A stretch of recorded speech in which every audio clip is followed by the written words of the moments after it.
क्या होता है? निर्जला व्रत 24 घंटे का निर्जला व्रत करने की परंपरा इस देश में अनगिनत त्योहारों को इंगित करती है।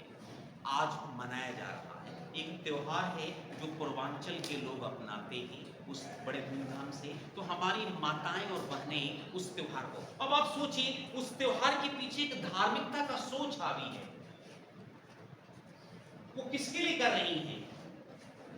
आपकी माँ 24 घंटे की निर्जला व्रत रखती हैं, वो किसके लिए? क्योंकि उसके पीछे टारगेट है। वो मानती हैं कि हमारे बच्चे दीर्घायु हो, हमारा पति दीर्घायु हो, हमारा परिवार का सौहार्द चिरस्थायी रहे। ये कितनी बड़ी, क्या अमेरिका में आप चले जाइए, एक महिला को 2 घंटे निर्जला व्रत बोल दिए तो उसके पेट में अनगिनत चूहे कूदने लगे।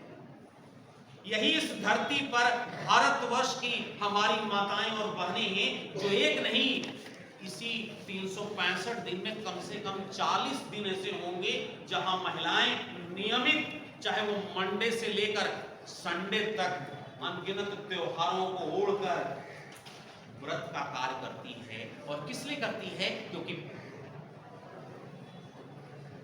इस सृष्टि का एक बेहतर परिदृश्य, उसके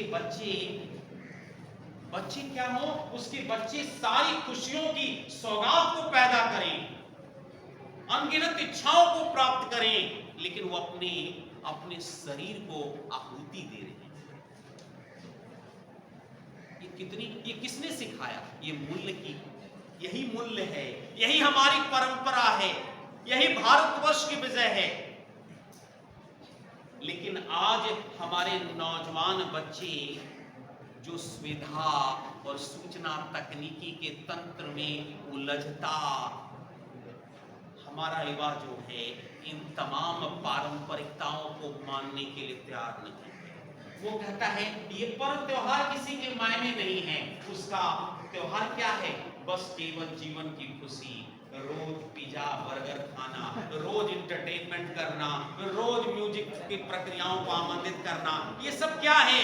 पूजा पाठ करना, ये सब चीजों को, ये सब ढकोस लाए हैं, ये सब ढोंग स्वांग रचा जा रहा है। हमारे परिधानों में ऐसे ऐसे ड्रेस सेंसों की बहुतायता बढ़ रही है जो हमारी पारंपरिकता पर सवाल खड़े हैं। अब मैं परिधान की चर्चा नहीं करूंगा, लेकिन जिस तरह से युवा पीढ़ी परिधानों को रौंदने पर, और विशेषकर हमारी माताएं और बहनें परिधानों के प्रति जो सूचिता और एक मर्यादा का पक्ष है उसको भी रौंदने में हमारी माताएं बहनें ज्यादा दिलचस्पी को इंगित कर रही हैं, उसको भी परखने की आवश्यकता है। भारत देश की तस्वीर है, भारत देश की परंपरा ये नहीं कहती है कि आप ऐसे फैशन परस्ती के वातावरण को इंगित करें जिस पे हमारे परंपरा को ठेस पहुंचे। लेकिन आज हमारी माताएं और बहनों ने ऐसे ड्रेस सेंस को अपना लिया है जिससे हमारी सभ्यता और संस्कृति शर्मसार, और उसमें भी आधुनिकीकरण को खोजा जा रहा है, उस ड्रेस में खोजा जा रहा है, उस म्यूजिक में खोजा जा रहा है, उस वाद्य यंत्र में खोजा जा रहा है, उस परिवेश में खोजा जा रहा है। परिणाम क्या होगा? उसका सबसे बड़ा नुकसान क्या होगा? हमारी युवा पीढ़ी कमजोर होगी। वो जो विश्वास का पाठ है, विश्वास का पुलिंदों का जो पाठ है, वो कहीं ना कहीं टूटता नजर आएगा। आज हो रहा है ये जो अंधानुकरण है, पाश्चात्य संस्कृति की आड़ में बच्चों ने जीवन को ओढ़ लिया है, वो लगातार अनगिनत जीवन के व्यक्तित्व दिखाई दे रहा है। वो बच्चे धीरे धीरे धाराशायी हो रहे हैं, अनगिनत बीमारियों के जंगल में फंसते हुए नजर आ रहे हैं। आपको देखिए, सूचना प्रौद्योगिकी और जीवन में अनगिनत सुविधा भोगी जीवन के आदत होने पड़ने के बाद उनके अंदर एक बेचैनी पैदा हो रही है, और वो बेचैनी ठहरने का नाम नहीं ले रही है। परिणाम क्या हो रहा? हमारे बच्चे के अंदर अनिद्रा से लेकर अनगिनत बीमारियां बच्चों को अपने चंगुल में फंसा रही है। परिणाम क्या होगा?